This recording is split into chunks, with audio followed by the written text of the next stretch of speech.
Si ton chien s'assoit à chaque fois que tu lui demandes de le faire, si ton chien se couche tout le temps, si tu trouves que ton chien, il est plus ou moins en obéissance chez toi, mais à l'extérieur, c'est la catastrophe. Donc reste ici, c'est une vidéo spéciale pour toi. On va voir pourquoi il est comme ça. C'est pas ta faute. Simplement, il te manque une méthode de travail.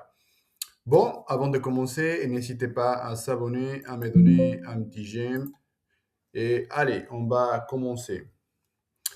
Donc, c'est pas pareil. L'obéissance, c'est une chose et l'éducation, c'est une chose différente. L'obéissance, c'est ça, assis, couché dans la patte, marche au pied, etc. L'éducation, c'est vraiment l'ensemble des règles, on va dire, qu'on va mettre en place afin d'avoir un chien sociable. Vous voyez? Donc, dans l'éducation, on va privilégier à chaque fois la stabilité mentale. Il faut impérativement que notre chien soit calme tout le temps. C'est-à-dire, les couples d'excitation comme ça, avec un congénère, avec les gens qu'on ne connaît pas, ça, c'est interdit parce que ça devient addictif. Vous allez voir un exemple. Alors, donc voilà, ici, on est sur mon chaîne de YouTube. On va chercher une vidéo qui va vous aider à comprendre qu'est-ce que je suis en train de dire. Allez, on va couper les sons parce que sinon, on va pas y arriver. Alors, donc, qu'est-ce qu'on fait en général? Vous voyez, on va au parc canin. Allez, on a un petit show. Vous voyez, on le laisse jouer avec ses congénères. Mais tout ça, si vous voyez, c'est addictif. C'est la bagarre, c'est la chasse, c'est beaucoup d'émotions sans autocontrôle. Ah, ça, c'est moi. Donc, ça, à éviter vraiment. Si vous savez un show, privilégiez plutôt ça, vous allez voir. Un congénère adulte, en fait, qui va l'aider à travailler les codes de communication qu'il a pris déjà de sa maman. Dans les cas, allez, sinon on va recommencer. Parce que sinon, on va les conditionner qu'à chaque fois, c'est la bagarre. Ah, dès qu'il y a un chien en face, active-toi parce que, allez, on va jouer, on va s'activer. Donc, pareil, je profite si vous voulez travailler et si vous voulez savoir plus, ma formation en ligne, n'hésitez pas à aller voir les liens en bas. Mais c'est ça la socialisation. Vous voyez, un chien adulte, ça c'est impérativement. Imaginez que vous avez un enfant et vous le voyez à l'école, mais la maîtresse, elle n'est pas là, les profs.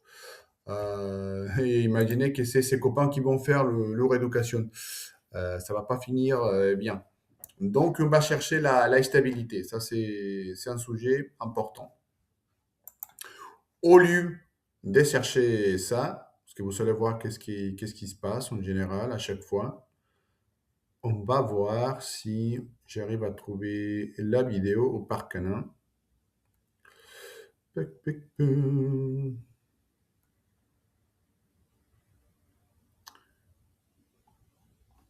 Vous allez voir. Comme voit, ça c'est moi. Oui, bonjour. Qu'est-ce qu'ils font les gens ici? Personne bouge. Même l'air, ici, vous y voyez, c'est la terre et de l'autre côté, ça pousse. Personne bouge. Donc, qu'est-ce qu'il y a à faire le plus intéressant? Voilà, jouer à la chasse. Vous voyez la différence de terrain? Allez, on va par canin, on fait n'importe quoi. Excitation partout. Il n'y a pas un contrôle, bagarre. Encore une fois, à éviter, les amis. C'est ça la socialisation. Il faut que ton chien mentalement s'est dit, ah, il y a un congénère en face, mais c'est pas spécialement l'occasion de jouer. C'est comme nous. Si vous marchez dans la rue, si vous voyez quelqu'un au loin, ah oui, il y a quelqu'un en face, mais on va l'ignorer ou à la limite, hey, bonjour, ça va? Mais pas plus que ça. Mais si à chaque fois vous le laissez jouer systématiquement, parce qu'on pense que voilà, c'est la manière la plus simple à le fatiguer, mais ça va vous donner que des problèmes. Que des problèmes. Alors, on va voir si j'en ai une autre vidéo. Comme ça, vous allez voir de quoi je parle. Tac, tac. Donc, soyez patient, vous allez voir. Tac, tac, croquette, croquette. Comment ça se dit? Alors, encore une fois, ça c'est moi. On va voir si j'ai la vidéo qui va vous expliquer. Non, ça c'est que la théorie. Ce qu'en fait, j'essaye de les faire comprendre à mon chien. Dès qu'il y a un congénère en face, comme j'ai dit tout à l'heure, c'est pas grave, t'inquiète pas, c'est un chien normal. C'est pas une invitation à jouer ou à faire n'importe quoi, c'est vraiment quelque chose de neutre. Vous voyez, ici mon chien, bon, c'est pas les miens, c'est un chien que j'ai gardé. Mais voilà, mon chat, ah oui, il a un congénère en face, on est tranquille, on est calme. Les chiens partent, mais mon chat, il est cool. Il n'est pas excité, jouer avec un congénère. On va voir la 12e vidéo. Si est-ce que j'arrive à la trouver? Donc ici, n'hésitez pas à chercher sur mon chaîne de YouTube. Il y a pas mal de tutos si vous voulez travailler tout ça de A à Z. Enfin, bien codé. Voilà, c'est ça. Bon, ça par exemple, c'est un exercice d'obéissance. On va parler par rapport à ça. Mais d'abord, on parle de la stabilité. Je sais pas pourquoi la vidéo, il est pas bien mis. On va refaire. Voilà, chien bien codé. Donc on voit, ça c'est moi. En fait, on balade. Je veux que si jamais il y a un chat qui arrive, c'est un chat qu'on ne connaît pas, mon chat il ne soit pas spécialement excité. Ah, il a un congénère, oui, on va les renifler, on joue pas, on se renifle calmement. Vous voyez les chiens à côté, pareil, il est calme. Bon, les miens, il est curieux parce qu'il est jaune. Mais c'est pas un chien hors de contrôle qu'on peut pas maîtriser. Non. Donc ça, c'est impératif. Il faut travailler beaucoup. Vous voyez, maintenant, je les laisse partir avec eux. Mais dès que je l'appelle, il vient.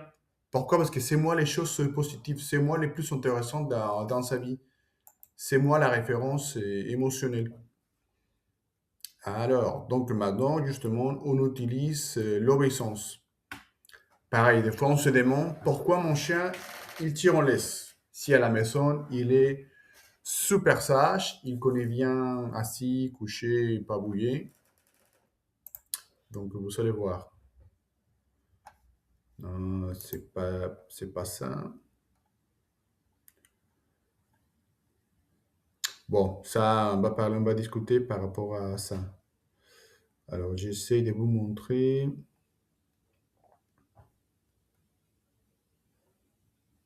Bon, alors, l'obéissance, c'est bien.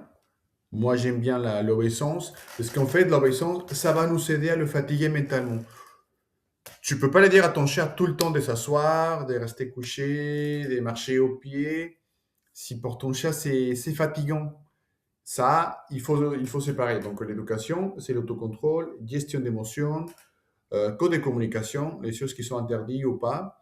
Et de l'autre côté, l'obéissance. L'obéissance, ça fait partie, bien sûr, de l'éducation, mais l'obéissance, on la fait afin de jouer. Vous voyez, ah, tiens, j'ai la balle, j'ai un jouet, j'ai la nourriture, fais ci, fais ça, avec beaucoup de motivation, mais dans les calmes, et comme ça, je te paye l'obéissance. On ne peut pas se balader avec un chien en obéissance tout le temps. Vous allez voir. On va voir si on arrive à... Donc ça, vous allez voir, c'est un exercice d'obéissance que j'ai fait avec les miens. Les miens, c'est un berger allemand, donc déjà la race est une race active. Et ligne de travail, ça veut dire qu'il est sélectionné afin d'être beaucoup plus actif, on va dire, entre guillemets. Et ça, c'est un exercice qu'on fait pour jouer, on est en train de jouer. C'est-à-dire, allez, je te motive, dans les calmes, fais ci, fais ça, suis-moi, assis, regarde-moi. Il n'est pas en obligation, parce que vous voyez, ces oreilles sont comme ça. Il attend sa récompense. Donc, le fait de faire tout ça, ça va m'aider à le fatiguer mentalement, canaliser mentalement, parce que fatiguer, c'est pas le mot que je cherche. Et en plus, ça va m'aider énormément à travailler et l'autocontrôle et la gestion des émotions. Je ne peux pas me balader comme ça tout le temps avec lui. C'est un exercice qu'on fait ponctuellement afin de canaliser ses instincts. que si vous n'avez pas un chien canalisé, l'éducation, ça va pas fonctionner. Ici, la même chose. Vous voyez, allez, vous voyez, il y a ici la balle. Je veux l'activer, en mouvement à gauche, à droite. Ensuite, je le demande d'envoyer. Il faut qu'elle soit avec un rythme. Tac, tac, tac, tac. Et au pied, saute pas, mets-toi à côté de moi. Ça, c'est l'obéissance qui va nous aider à le fatiguer, parce que ça, je le vois avec mes clients tout le temps. Allez, on prend les chiens et tout de suite, bouge pas, assis, couché, au pied. Ça va pas nous aider à faire les liens, ni à travailler la complicité, la gestion. Non, il faut que les chiens soient heureux de travailler. Ça, des fois, il y a des gens qui ne comprennent pas ça. Si votre chien n'est pas fatigué mentalement et physiquement, vous allez avoir des problèmes de comportement, la destruction, hyperattachement, réactivité, pas mal des choses. Pourquoi? Parce que les chiens, c'est un animal sélectionné afin de faire certaines choses. On a les bergers, on a les chiens des chasses, on a les terriers, les chiens de compagnie, etc. Donc, il faut remplir ses besoins. Vous allez voir, si on arrive à combler ces besoins, vous allez voir un chien complètement différent. Donc voilà, c'est pour ça que je vous propose ma formation en ligne, histoire de travailler tout. Rappel, autocontrôle, obéissance, etc. Alors, concernant le rappel, bon, on a parlé déjà de la stabilité, autocontrôle, code de communication. Il ne faut pas lui donner des mots et des mots de sort à notre chien. Ça ne va pas nous aider à le canaliser. Alors, on est en France, on a la chance d'avoir des endroits hyper bien, parce que moi, je viens du Mexique, et je vous assure que là-bas, c'est dangereux aller à la campagne, même au parc, c'est presque impossible. Mais en France, on a vraiment, vraiment la chance d'être ici, parce qu'on a des parcs qui sont top, on a les voies, on a la forêt. Donc, c'est un endroit idéal pour lâcher notre chien. Mais à condition de maîtriser les rappels. Vous voyez, moi, je les laisse ici en liberté, parce que je sais que peu importe le contexte, peu importe la situation, il va venir. Donc, le fait de les laisser renifler à gauche, à droite, ça va vous aider énormément à avoir un chien bien canalisé et bien calme. Un petit balade autour de la maison, on laisse, ça va pas fonctionner, les amis. Surtout si vous avez un chat avec beaucoup d'énergie. Donc, si on arrive à fatiguer mentalement un chien, si on maîtrise les rappels, si on a un code de communication clair, vous allez voir que vous allez avoir un chien bien éduqué et très facile à vivre avec. Donc, vous allez voir un exemple. Ça, vous voyez, ça c'est la marche en laisse. Ici, l'obéissance n'est pas importante. Allez, je te laisse renifler, à gauche, à droite, peu importe, à condition de ne pas tirer. Et c'est un enfant qui le porte, c'est mon fils de 10 ans. Mais on suit la laisse, on a un code de communication clair, la gestion d'émotions top, tout ce qu'il faut pour qu'il soit comme ça en extérieur. Donc voilà, il ne faut pas être découragé, il faut simplement s'impliquer, il faut travailler bien avec notre chien. C'est pas impossible, seulement un petit peu de constance, de persévérance, et vous allez voir la différence avec votre chien. Donc, ne lâchez pas en disant, ah oui, c'est dur, j'arrive pas. Il vous manque seulement la méthodologie. C'est pour ça que vous allez voir ma méthodologie vraiment complète des A à Z pour les shows, pour les rappels, obéissance, vraiment tout ce qu'il faut pour avancer dans l'éducation de votre chien. Donc voilà, les amis, c'est tout pour aujourd'hui. N'hésitez pas à me donner un like, à partager la vidéo. N'hésitez pas aussi à me laisser un commentaire. Allez voir ma formation en ligne, je vous laisse les liens. Pareil, si vous prenez la formation, je suis là. Si vous avez des questions, n'hésitez pas à m'envoyer un message pour me poser des questions. Et allez, on se voit la prochaine fois. Ciao.